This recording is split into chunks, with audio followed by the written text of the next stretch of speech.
On February 25, 2016, the bipartisan Living Donor Protection Act was introduced in both houses of Congress to eliminate barriers to living organ donation. In honor of this momentous bill, ASN Executive Director Tod Ibrahim speaks with Liz Casperite, a polycystic kidney disease patient who had been in desperate need of a kidney, and Maria Weaver-Hollowniczky, an altruistic donor who came to her rescue via social media. The two were a match and recently underwent a successful transplant procedure. Here, they share their story and explain how one person can save a life by being a living organ donor. So thank you both for joining us for today's conversation. Oh my gosh, it's our pleasure. We're excited. Liz, how did your transplant go? Transplant went wonderfully. On September 17th of last year, I received a living donor transplant from Maria Weaver-Hollowniczky, who's also with us. And it really was, I would say, for how complicated it was, it went extremely well. I have polycystic kidney disease, so my kidneys weighed about 10 pounds and were just shy of the size of footballs. So I had both of my original kidneys taken out and one of Maria's kidneys put in. And as I recall, it was a paired donation? Originally, Maria and I are a match, but we had no matching antigens. So we originally went into the paired donation pool, and we're going to be part of an 8-person, but a 4-kidney swap. And unfortunately, somebody's antigens changed in that time, so we were unable to do the swap. But since Maria and I were a match, I was able to take her kidney directly. And what surprised you most about the process? I guess I'll ask you first, Liz, and then Maria, I'm curious as to your perspective. I think just now, being about 5 months out, I've started to come off some of the extraneous medicines and definitely starting to feel a lot better in, I would say, the last month. And even my husband was just saying to me the other day, he's like, I can't believe you had a kidney transplant. And I think it just unreal almost. I was surprised at how not different I feel. I really thought that I would somehow come out the other end feeling very different, and I feel like me, only better. Mm-hmm. And for Maria, what was sort of most surprising to you about the process? Well, I first have to echo the fact that I do have to think, oh yeah, I had an operation a couple of months ago. I've got one kidney because I feel so completely normal. And of course, for me, the healing time was a lot quicker. Actually, my point where I said I'm back to normal was 6 weeks, and I was completely running around doing everything, feeling perfect. Let's see. The thing that I think most surprised me is how smoothly and how wonderfully the whole process went for me as a donor. I attribute a lot of that to UMMC, University of Maryland Medical Center, where we had it, and to Dr. Gard, who did mine. I had such little pain afterwards and such a relatively quick recovery. Everything from the very beginning straight and through. It was scar. easy. It was easy. What's that? And such a tiny scar. My tiny scar. I know. They told me that I'd come out of surgery with a Band-Aid, and I did. And my little teensy-weensy scar in my belly button. But it really, everything is the same in my healing. The first week I slept a lot, the second week a little less, and the third week I started feeling normal again. And I really feel like 6 weeks out I had my full energy back and everything. So, they always try to prepare you for, well, you could have a complication. Most people take this long to heal, but it's possible that it might take you longer, or if you herniate, blah, blah, blah. And I feel like I had the best care and, the best experience. It was seriously easy. If people constantly, oh, you're such a hero, and it feels weird because it was so not a big deal for me. It was so easy, and it was more of an inconvenience, really, than a major operation. And people have a hard time believing that, but I swear to you, I had such little pain. I had such little complications afterwards. It was amazing, and just medical science astounds me in that way. What inspired you to be a living donor? I actually had a friend who, when I first met her, it would have been about 7 years ago, when I first started working with her, she was getting ready to take leave of absence for surgery, and it turns out she was giving a kidney to a brother-in-law. And my words were, you can do that and not die. I really didn't know anything about living donation. And, of course, she told me, well, yeah, you can do that without die. And I saw her as an active person, and I continued, to be her friend, and she was a runner and really healthy. And so she popped into my head. So when I saw Liz's post through a friend on Facebook that she needed a kidney, I thought, oh, hey, Jill did that, and she's super healthy. I should look into that. And I did, and the cards lined up perfectly, and I can't believe how quickly and easily. It was like in May when I applied, and then here was September. I gave a kidney, and here it is, not even a full year later, and we're like, hey, everything's normal. And you can see the difference, how healthy she looks. I mean, that every time I see her, I'm amazed. I really am. That's pretty cool. Not even 6 months later. I will say, right, so 5 months for later. me. I was on the list. Oh, I mean, a year from the whole beginning. A year from the very beginning of the whole shebang.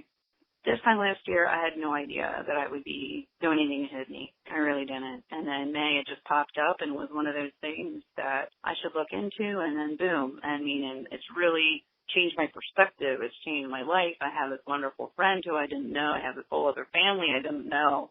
So I had no idea that this massive thing was coming up in my life. It's pretty cool. Liz, how long were you on the list? I got listed in 2013, so I was on the list for 2.5 years. I had over 10 people test, and nobody made it through to either a match or to paired donation.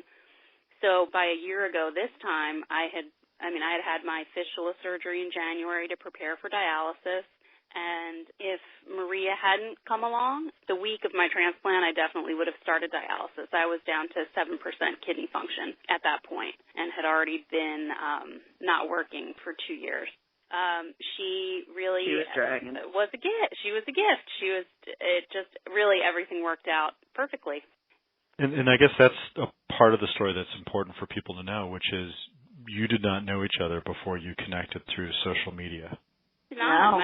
My friend Patty, who I know through her husband, she's my Facebook friend, and knowing that I had polycystic kidney disease, it wasn't a surprise that my kidneys were declining in function. And a lot of people with PKD are very healthy except for their kidneys and are very proactive about trying to find living donors. So after everybody in my family that could tested and didn't pass through, I started a Facebook page, I started a website, and really did everything in my power to get my story out there and to try and find a donor. And my friend Patty reposted one of my pictures with the information to my transplant center on it, and that's what Maria saw. So we did not know each other at all when she saw my picture and decided to call and be tested. So, Maria, why Liz? When you saw her posting, what was it about her posting that you said, this is the person that I would like to give my kidney to? Well, the truth is no one had ever asked me before for a kidney. So when she popped up, I saw her, and I thought, oh, this is something that's a possibility.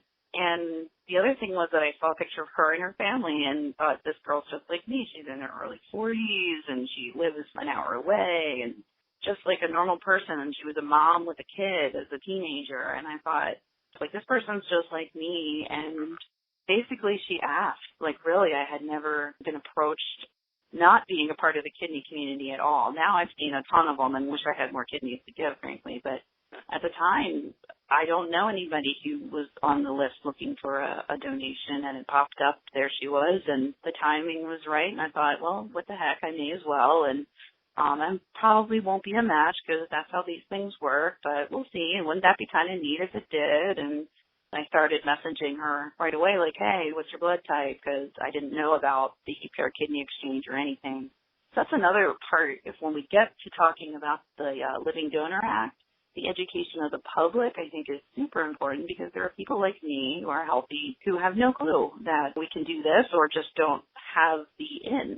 So it popped up, and it was my in, and I responded. So I think the asking part and the educating part is really important for people outside the kidney community because we really don't know much. We really don't.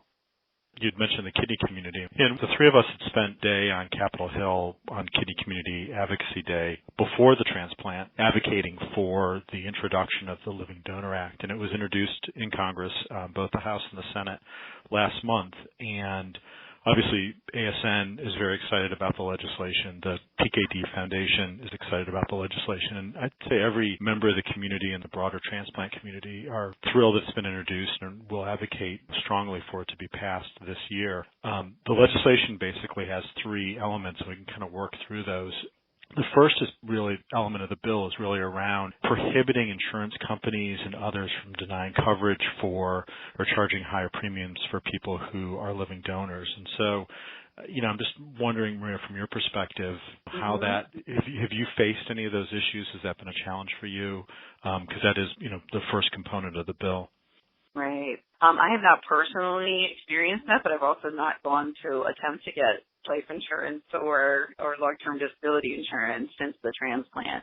I had a job change shortly thereafter, and so that's really important as I go forward. I'm also kind of in that, early 40s thing where I think that I have all this time in the world to put that stuff together. So for me, that wasn't something that I thought about. As I get older, I think that's incredibly helpful and important.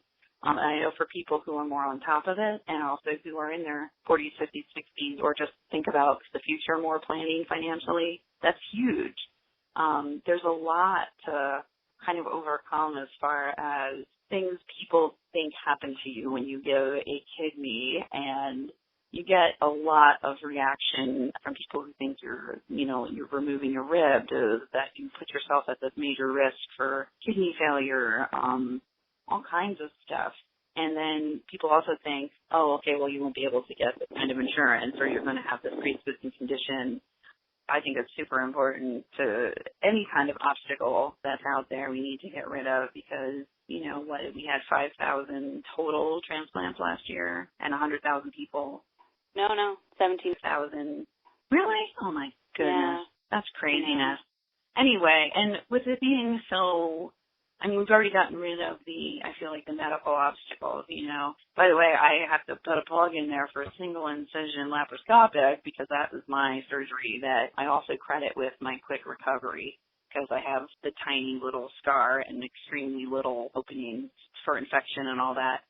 But we've gotten further with getting rid of some of the medical constraints, and we need to get rid of any other little financial and then hopefully social kind of block to donation, because there is a lot of hesitation and fear that you find when you start telling people you're going to give a kidney.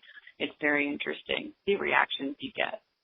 So, Liz, let's sort of use that as a transition to the second part of the bill, which is the educational piece, and really directing the Department of Health and Human Services to update educational material to reflect the fact that, there are these barriers to living donation would be removed as a result of the legislation.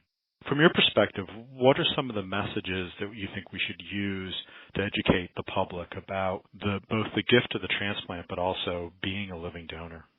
Well, I think the education comes in a lot of ways, and what Maria was just talking about, it comes down to educating insurance companies and things that, living donors are extremely well vetted. They have to be incredibly healthy to give. So actually, as insurance risks, I think they're probably better than the general population, and that donating a kidney has no adverse effect on your life expectancy or health, partially because kidney donors are so well screened.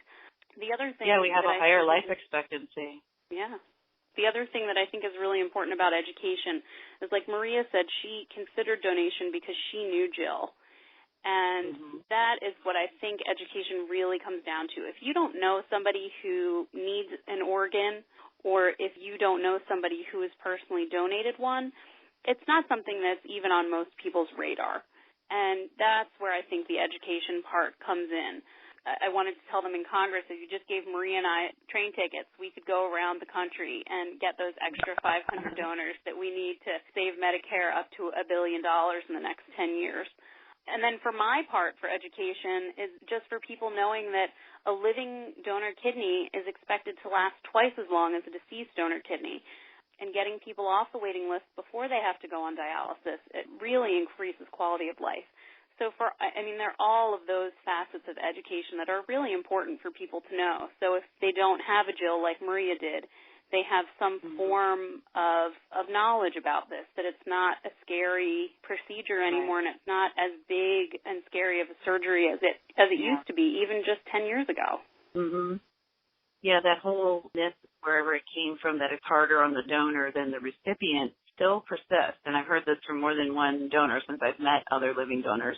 And I can't even imagine. It's certainly not the truth now, unless you want to look at it as if like I go in healthy and then I have to come out with a little bit of recovery. But it's over in a couple of weeks for me, whereas a recipient has a lifelong obligation, basically, and it's another stage in their disease where they need to protect the gift that was given them. But you do hear that it's harder on the donor, and my goodness, no way, not even close. So that's the third part of the bill is just clarifying that living donors can use the Family Medical Leave Act for their recovery time. And it sounds like, Maria, your recovery time was relatively short, a couple of weeks. And so, I think, the point that both of you made in the beginning about the advances in science and in medicine over the last decade, as well as I think the advent of social media, it seems like we have this unique opportunity both to increase the number of living donors, but also increase the number of transplants, removing people from the waiting list, but also avoiding having U.S. citizens go into the Medicare ESRD program, which would obviously save the government money, which is another consideration.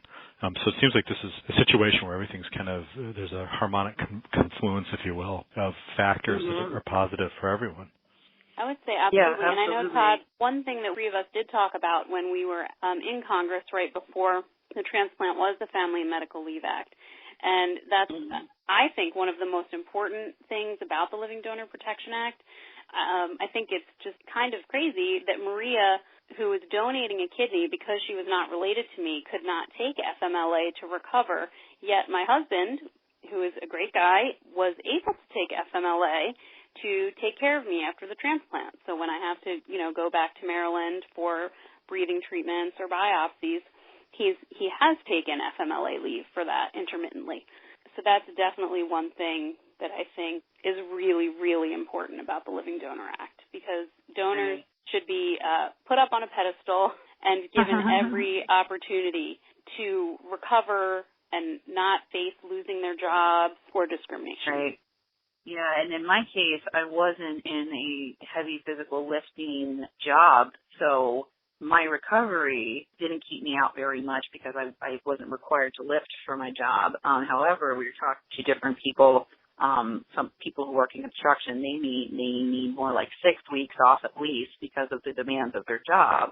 And I have heard from different people. My friend who was a teacher was only allowed to take off a week and a half, so that was the number of days that she had acquired for her vacation, and after that they weren't allowed. She was not allowed to take off more even without pay, now risking losing her job, which is ridiculous. So she did it, but she suffered. And the other thing is that we've heard of people worrying about losing their job, so they go back before they're ready, and again in a physical lifting job, and then they end up picking something up at 4 weeks that's 40 pounds, and they herniate, and then they have to go back and get a second surgery. And again, that's covered, through the Medicaid or Medicare. So it costs more money that way, but it's also not good for the donor to have to go through that again. So with FMLA, people would have that security where they're not going to lose their job. And I think that's particularly important for people who have, obviously, a non-office job where they can't just sit at their desk, or who can't dictate or don't have flexible employers if they need to take partial days or whatever, where I was very lucky and I was able to do that. But hopefully this will increase the number of people who can take that time off. So, Liz, I'd like to give you the last word. If you have one message to give to Congress as they consider the Living Donor Act of 2016, what would that message be? I would tell Congress that with over 100,000 people waiting for kidneys, the Living Donor Protection Act is one of the most important bipartisan things that they could agree on right now, because there aren't enough deceased donors to help those people, and there are people dying every day who are waiting for kidneys.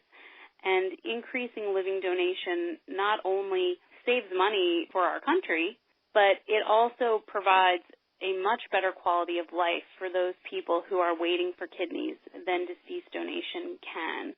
And I am here today and got to celebrate Christmas and my birthday and my husband's birthday with my family because of a living donor. And that is priceless. And so to remove impediments to living donation, I think, is super important. Well, Liz, thank you for joining us today. And Maria, thank you for joining us as well. And also, thank you for being a living donor. We joked about the fact that you were a hero, but you really are. And it's just remarkable what you've done, both for Liz's life, but for all of us. So thank you both for joining us. Well, it's absolutely my pleasure. Absolutely. Thank you, Tod. We'll certainly continue to do everything we can to increase living donation by sharing our story. Yep, get the word out as much as we can. This podcast is copyrighted by the American Society of Nephrology, all rights reserved. All content in this podcast is for informational purposes only and is not intended to be medical advice. This podcast should not be used in a medical emergency or for the diagnosis or treatment of any medical condition. Please consult your doctor or other qualified healthcare provider if you have any questions about any medical condition or before taking any drug, changing your diet, or commencing or discontinuing any course of treatment. Thank you for listening to this podcast of the American Society of Nephrology.